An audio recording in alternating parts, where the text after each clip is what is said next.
Good morning, Unity. It's wonderful to be with you again. And I would like to invite you into this song to not just listen, but to sing with me. This is a song called Lead the Way. And for me, love is synonymous with God. So when I sing love, lead the way, I would like you to echo it back to me in the choruses. I'm going to sing, lead the way, lead the way, lead the way, lead the way. And I will walk with trust today. In the refrains, just echo back what I sing. And I'd invite you as well in the verses. I'll pose a question or make a statement, and then I will request for love to lead the way. And I'd invite you to respond with that call, with that request, with lead the way. And in that way, we'll sing this song together.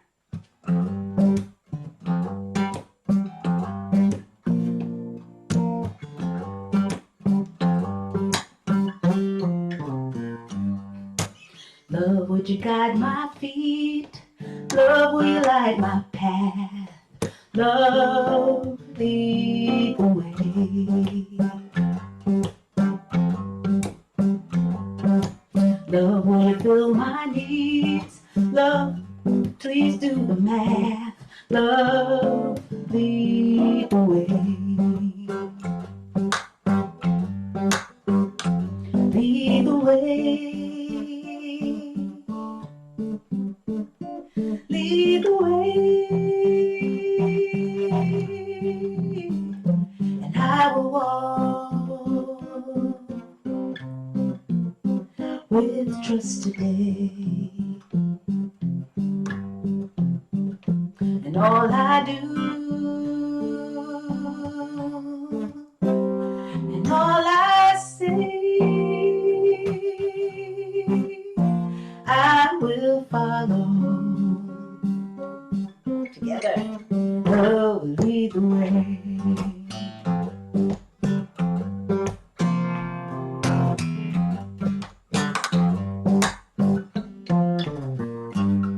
When I don't know what I'm doing, when nothing feels okay, love lead the way.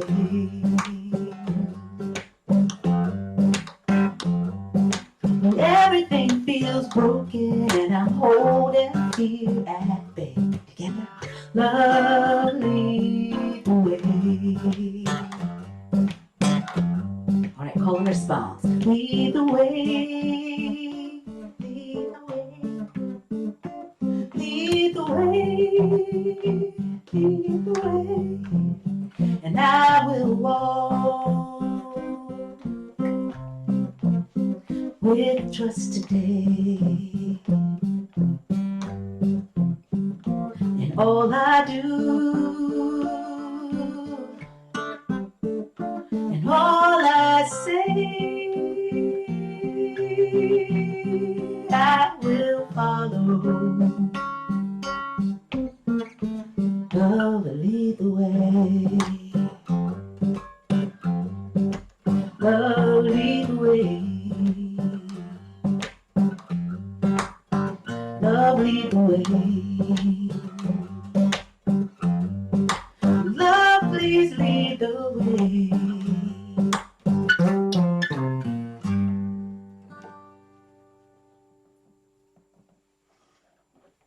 Thank you so much, Leah. Good morning, everyone. Again, my name is Sharon Parrish. I'm the platform assistant for today. We're going to have a wonderful service. Our message is, the speaker today will be Roy Berkowitz, and his message is calling parts of ourselves back home. And also the special music, you just heard her, Lea Morris. Now I will be doing the centering prayer.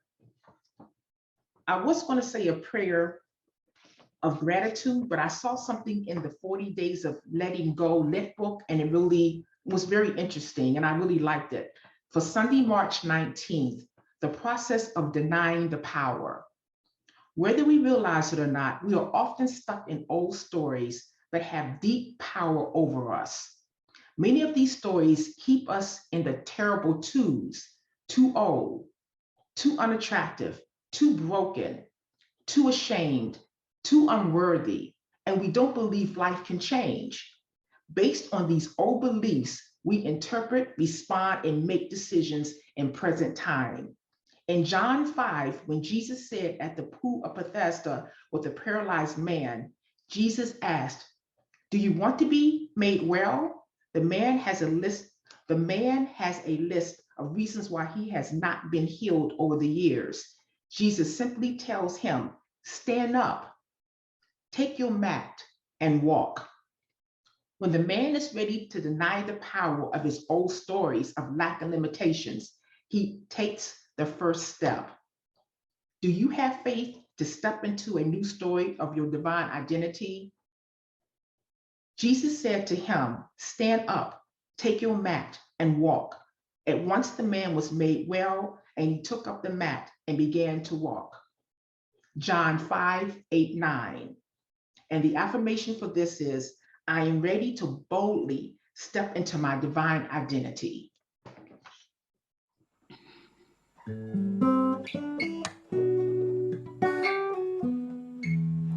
Waiting for me, waiting for me, in the quiet and stillness, waiting for me.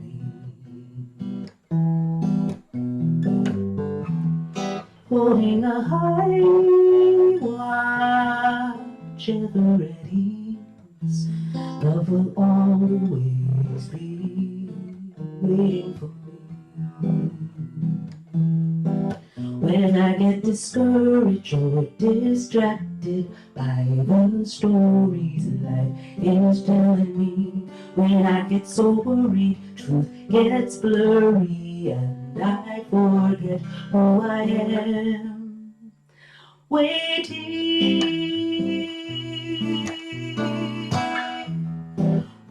for me, waiting for me. Love will always be waiting for me. Holding a high watch, ever at ease. Love will always be waiting for me.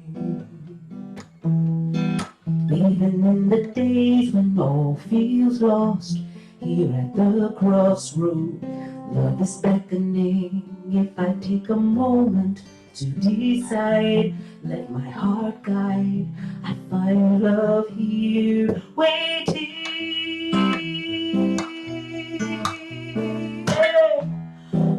for me,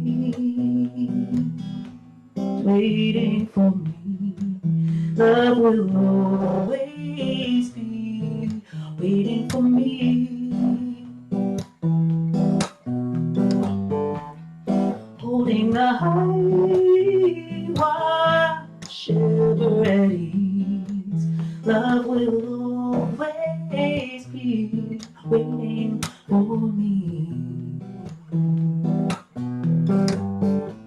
Waiting for me.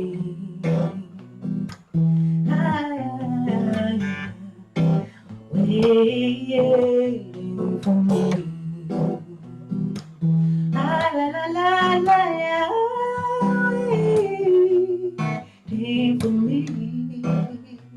I know love will always be waiting for me.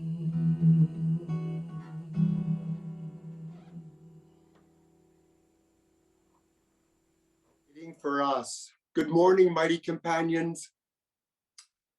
You know, I've spoken here for many, many years, and I've never struggled with what to write for the message. And I did struggle this time. I've been having a difficult time, and many friends actually have been having a difficult time.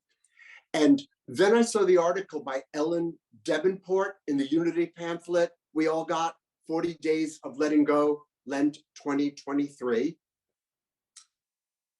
She suggests that the Easter story might speak to us differently in different years of our lives.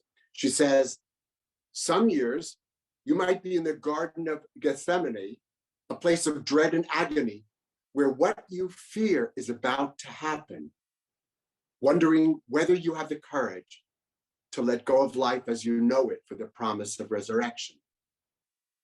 Some years, she says, you might be experiencing a crucifixion, in pain, asking why God seems to have forsaken you. Some years you might identify with Jesus' grieving mother and his friends after their great loss. Some years you might be in a tomb, waiting and trusting that something lies beyond this darkness.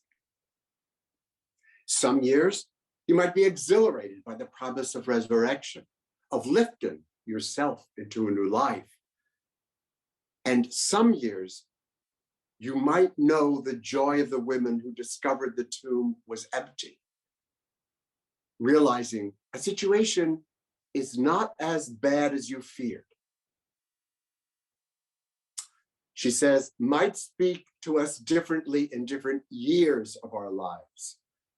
I've experienced many of these moments in a day, in an hour. It's been exhausting. Life has been challenging for me and for many, many dear friends. Some very severe mental, physical pain, loss of life, loss of choices, of capacity. So much, so fast, roller coaster days. Now, although I didn't want to create this talk, guess what, mighty companions? It was, in fact, perfect time for me to do it, right? It's been hard using my unity principles. They're with me, but they're not in charge. Even though I greatly want to believe in them, I just can't make use of them in these dark moments. Now, I'm not always good at applying some of them in lighter moments, but we're lucky. Unity gives us such a rich toolbox. So there are aspects I can always hang on to.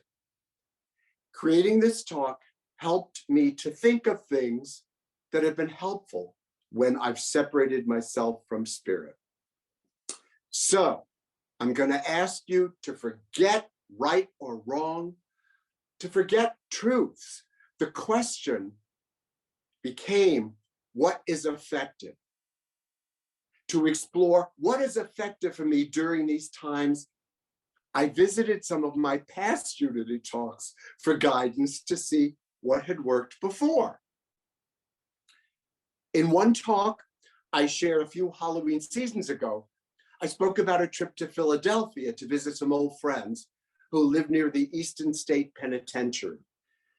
It's this big, Gothic, castle-like structure with empty cell blocks, creepy darkness everywhere. It was once the most famous and most expensive prison in the world. Anyway, it was operational from 1829 to 1971. Al Capone was there, and they eventually turned it into a museum. And every September to mid-November, they used the season to turn it into something called Terror Behind the Walls. And it became this massive haunted house in what was a real prison. Over 200 performers, all made up like zombies, inhabit the darkness. So you wander through the hallways and cell blocks, never knowing where or when they might appear. Get the picture? My friends live in the neighborhood. They get free tickets. So Dina wasn't going to go. So I went with her husband Zen. Gave our tickets to the guy, and he gives us 2 glow necklaces. I immediately put mine on. Zen has the foresight to say, what are these for? The ticket taker says, wearing one lets the monsters know that they can touch you. I take mine off, give it back to the ticket taker. Thank you very much. You see, to be fully immersed in the action, the necklace marks you as willing to be grabbed, held, potentially taken into hidden passageways. I do that to myself at times. I don't need a monster doing that. One more thing the ticket taker says as we walked away. If it gets too much, just say, monster be gone, and they will back off and disappear. Monster be gone, and the beast recedes. Such power in such simplicity. I loved it. And as we walked in, I got so excited. I started to tell Zen what a great metaphor that was for dealing with our monsters. What a great statement to teach kids to take back our power, control, take back and our power and control that we give up. We own it. Then I screamed. I screamed many times during the experience. Zen, true to his nature, never did. Monster be gone. So in my message that Sunday a few years ago, I asked, how many of our thoughts are monsters? How many are frightening, make us feel powerless and diminished, unworthy, not as good as, filled with shame, maybe keep us up at night? And how many times do you just keep on thinking them, giving more and more power to them? And they disappear for a while, but then some situations arise and boom, you bring the monsters back to life like a Dr. Frankenstein. The monsters of I can't do, I can't handle, I'm not. The demon of you're not smart enough, you're not good enough. I'll always feel lonely. What if that happened? Well, monster be gone hasn't worked well for me in quite a while. So I found another talk where I shared a different way of dealing with monsters. The story of the old Buddhist woman who returns to her hut to find her demons making a ruckus. She calmly starts the fire. She starts boiling water. They ramp it up a notch. She calmly continues to go about her business. They do their demon damnedest to get a fearful reaction from her. Roars and horrible shrieks, but still no reaction. She stands up, walks over to the water to see if it's boiling. The demons are confused, and the fiercest one says, "We are fierce. Your three worst demons, monstrous to behold. And all you do is boil water. What is going on?" She looks at them. She says, "You've been here before. You'll be here again. In the meantime, what kind of tea do you want?" She rationally made a choice, a conscious choice, to choose another option, to let them be. To let them be without going down the old paths of fear, anxiety, rumination, to observe them, become a witness, without becoming embroiled in the battle. Because the power was not in them, the power to choose was in her. So in this case, it's not monster be gone. In this case, it's peaceful acceptance. You can stay. I just won't engage you in the same way. Pass the sugar. Reminds me of an article I read in Unity magazine.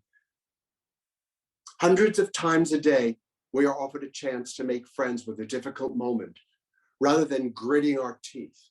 It comes down to these micro moments, tiny moment-to-moment decisions we make about how we approach what is in front of us. Will I resist what's in front of me and live with bitterness and frustration? Or will I align my body, mind, and spirit with the way things are, allowing myself to be at peace? For what we resist persists. We've heard that a lot here. What we resist persists. Well, what persists haunts. And that's the real terror behind these walls. Now, I love that story.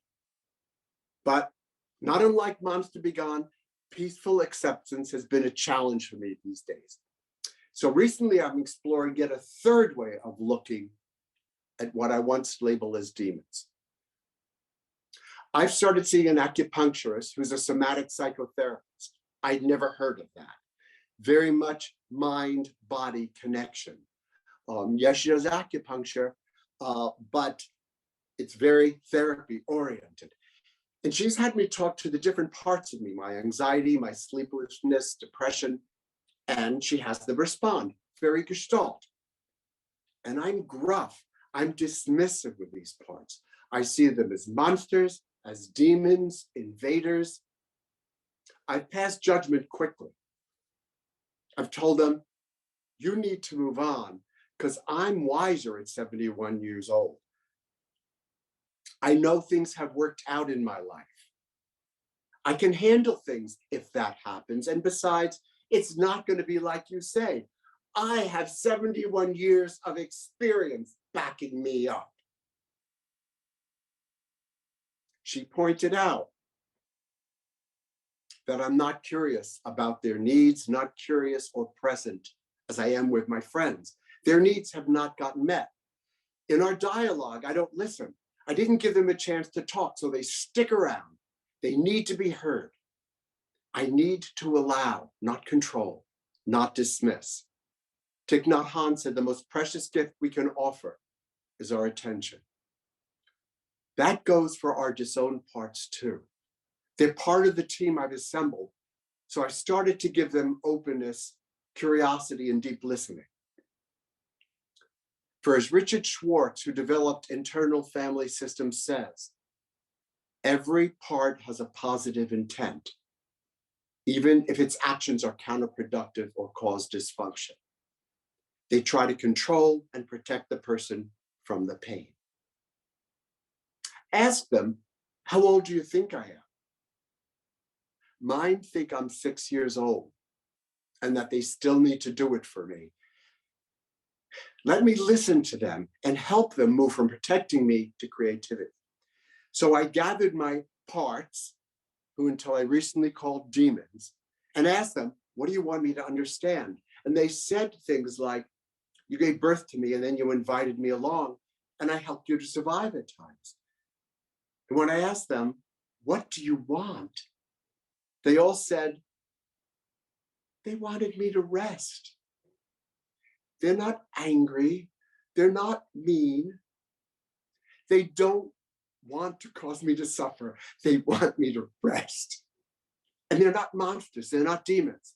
They're not, as I initially labeled them, invaders.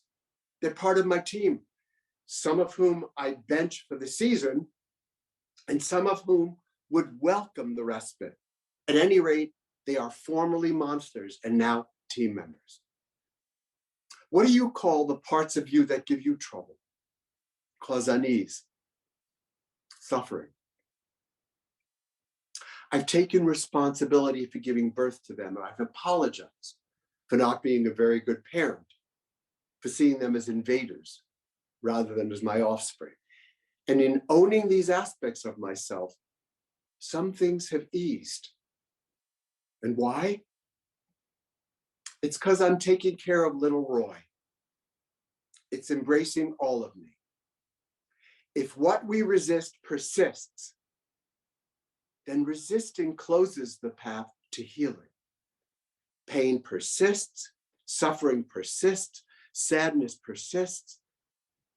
By allowing dialogue, I take a step closer to embracing life as it is, as it presents itself. By engaging them, I make them advocates, not adversaries. Brene Brown asks, what parts of yourself do you need to call back home? To own. The selfish part, narcissistic part, the scared part. When I told a friend of mine about this, he said, oh yeah, when I have a decision or I'm anxious or things are not going real well, I call my parts around a round table, like King Arthur. Another friend said it might be a good experience for her to name her parts and give them place cards around the table. James Hollis, the Jungian psychotherapist, says, we are all recovering children. We are all recovering children. And he said, and I've talked about this before because I love this quote, it's one thing to have a scared child within us, as many of us do. It's something else to turn the conduct of our life over to that child. At times, my life is being steered by a 6-year-old. And when I'm interpreting my current life from inside the world of a 6-year-old, a world created long ago, I'm likely to cause harm to myself, to someone else, perhaps to one of you. Richard Rohr says that pain that isn't processed is passed on. Pain that isn't transformed is transmitted. How old is the person at the helm of your life? Or at the helm of your life when you're in pain or afraid or depressed? Look, no one awakens in the morning, looks in the mirror and says, I think I'll repeat my mistakes today. But frequently, this replication of history is precisely what we do, which usually means we've separated ourselves from spirit. Course in Miracles says that there's only one problem: separation from spirit. Why do we do that? Well, we are historically programmed. Okay, so we come to it by honesty. We come by it through honesty, honestly. But as someone said, growing up means that we take spiritual responsibility for ourselves. Growing up means that I take spiritual responsibility for myself. So I come here, for 32 years I've come here to reprogram, to take in and use what I can, to learn to understand and use more of our 5 principles, to break them down into workable parts. Mature spirituality is about unlearning patterns of the ego and learning the ways of a 6-year-old. Course in Miracles has 365 lessons divided into 2 sections: the undoing of how we see, and then and only then the acquisition of true perception. What does it take to learn and let go? And I don't mean let go to get rid of, I mean let go to unburden ourselves. For me, it takes different tools, different inspirations at different times in my journey. I want to share 3 things I've played with that have seemed to recently help me. First one, Karen. Tara Brach is a psychotherapist. Many of you have heard of her. She's around here. She's developed countless ways to help others transform their suffering, which comes from unseen parts of our psyche. She has this rain meditation. When you're caught in difficult emotions, it can bring you back to a wise and compassionate presence. Pause and turn inward and are recognized. What is happening? Fear, anger, hurt, shame.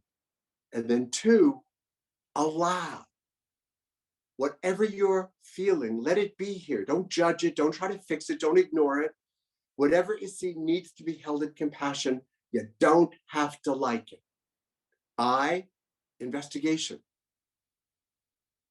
With curiosity, feel into your body. Discover where the emotions live inside you. Sense what's needed or being asked for right now. Is it love, acceptance? And then N is nurture. Offer care and compassionate awareness to feelings of vulnerability, hurt, or fear. Now, often in relationships, we expect the other person to nurture those feelings for us. That's an unreal expectation from a relationship. In my appointments with my acupuncturist, I realized this is what I'm doing. I'm recognizing and allowing, investigating and nurturing. I am allowing and nurturing what I previously called monsters, demons, not me. The next one, Karen.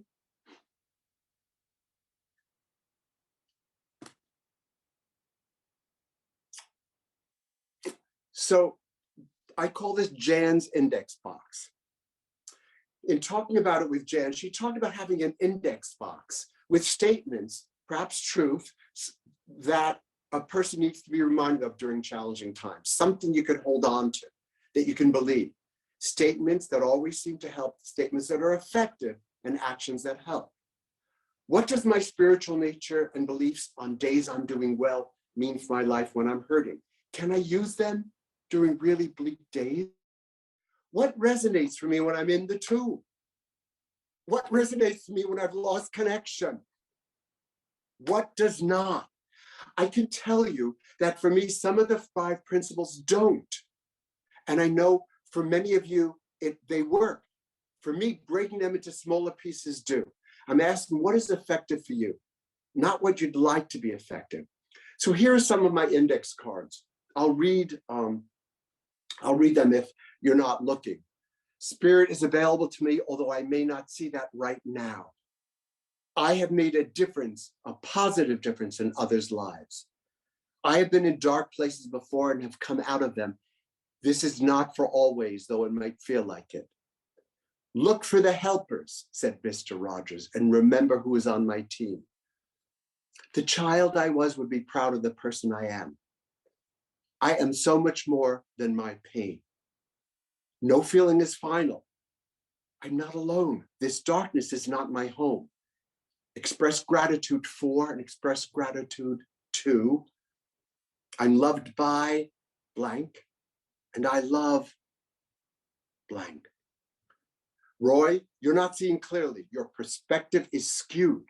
See this from the balcony, from above the battlefield. Can't, try again. Still can't, try again and again. Okay, maybe tomorrow. Roy, you are not the best person to talk to you about you right now. And then a quote, believe it or not, by Samuel Beckett. You must go on. I can't go on. I'll go on. And once again, gratitude.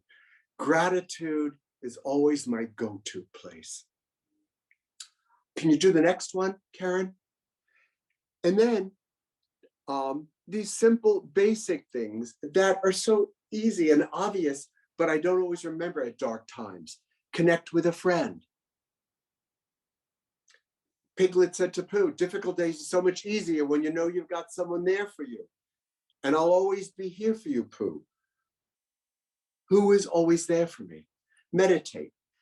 Take control over something, even the smallest, most inconsequential thing. Choose again and again and again. Offer compassion to my inner child, to little Roy. Do something physical, even if you don't feel like it, and offer kindness in any way, shape, or form. It doesn't matter if I know the person. That always helps me. I love the idea of index cards because at times I've put this on a list and the statement I might need gets lost there. But an index card can be taken out, special place, hung up, and then returned to the group.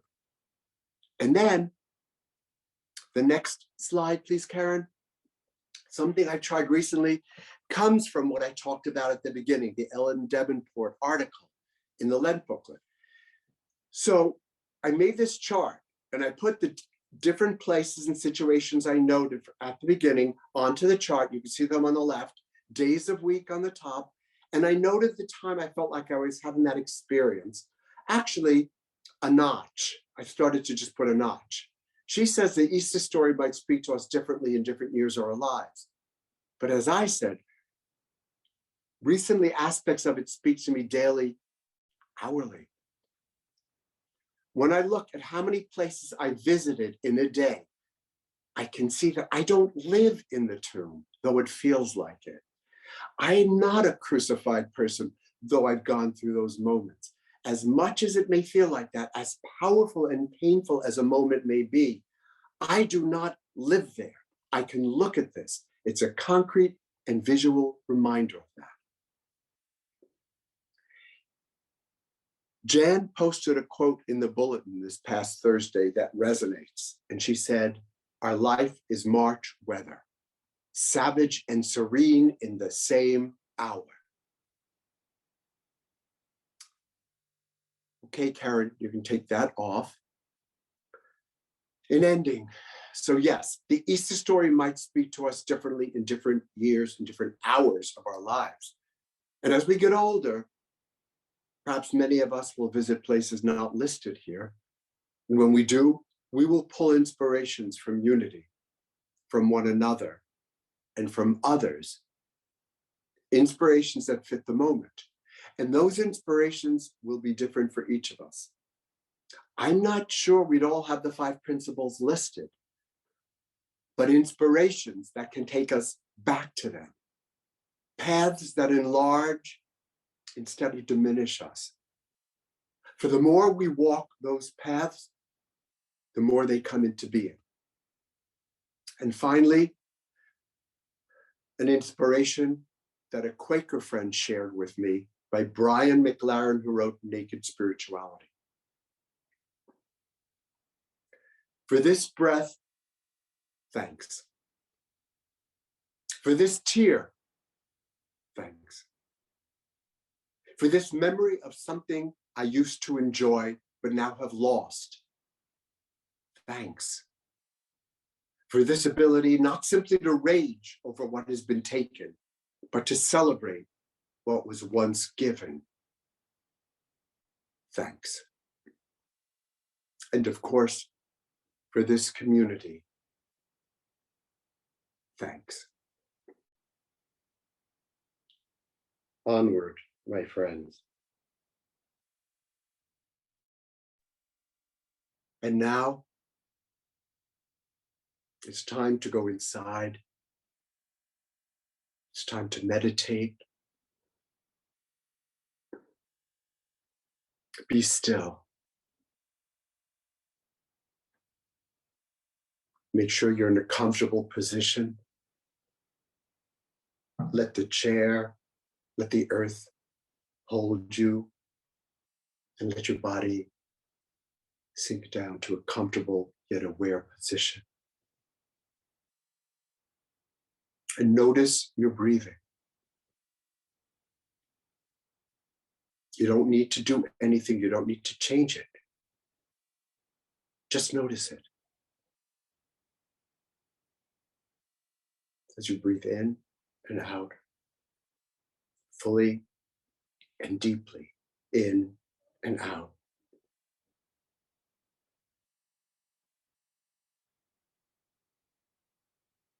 Thoughts come and go. That's natural. That's what the mind does. Watch them for a moment as they come and go.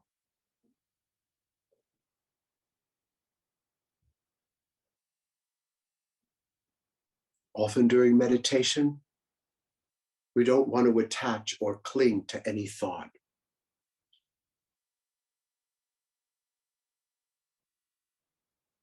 But now I ask you to spend a moment.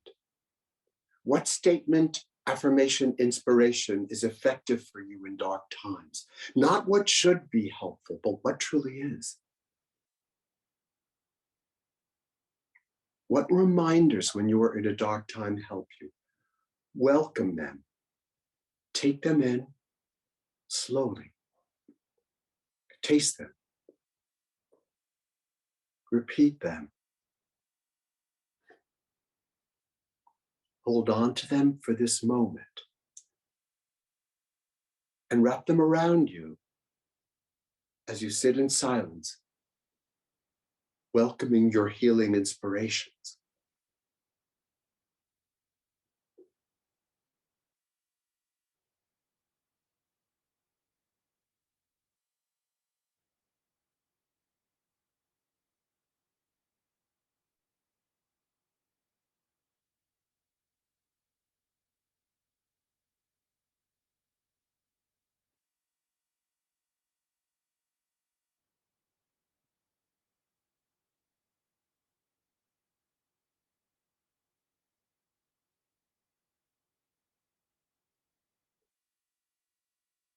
These are part of your spiritual wisdom, your connection to spirit. They are always available to you. Perhaps you'll want to write them down. Perhaps there's a person who you want to share these statements with to help remind you, to help you verbalize them, get them out of your head. And as you come back to the room, silently repeat the message to yourself. Perhaps say it out loud.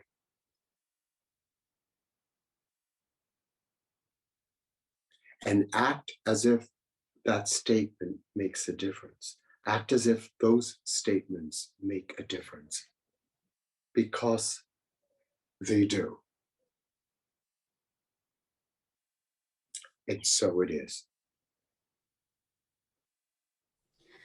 Just as you are without changing a thing. Just as you are, I accept you. I see you, I hear you, I welcome you in just as you are. Just as you are. Just as you are without changing a thing. Just as you are, I accept you.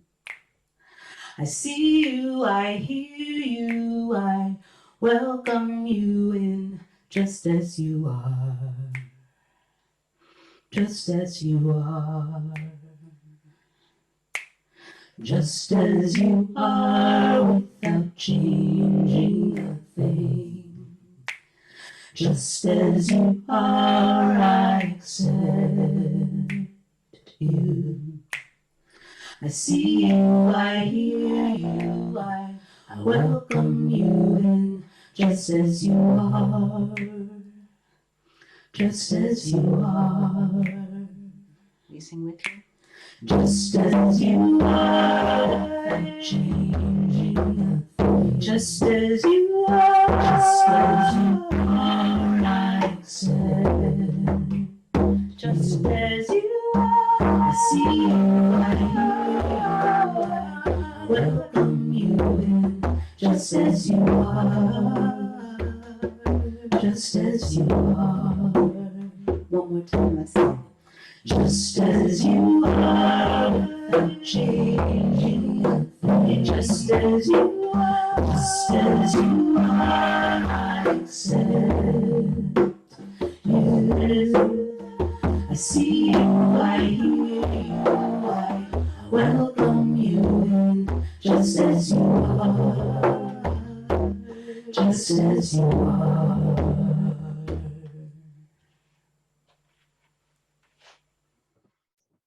The closing prayer today is prayer of peace. I pause right now, wherever I am, to take a deep breath, close my eyes, and attune myself to the spirit of peace. I am aware of a calm and serene presence that wraps around me, quiets my thoughts, and stills my feelings. My heart is filled with appreciation as I realize that peace is active and at work in my life and the lives of all others. As I experience peace and serenity, in those precious moments, I radiate peace outward into the world. I see every person and situation filled with divine love and peace, and I affirm harmony and right relations for all. I know this is the truth that sets us free, and I am grateful. Wherever I am, peace is. I am peaceful. I am a peaceful presence in the world. Reverend Dale Woolley, thank you. We are so blessed here at Unity Center DC for extraordinary speakers, talented musicians who share with us each week their God gift, their message, their inspiration.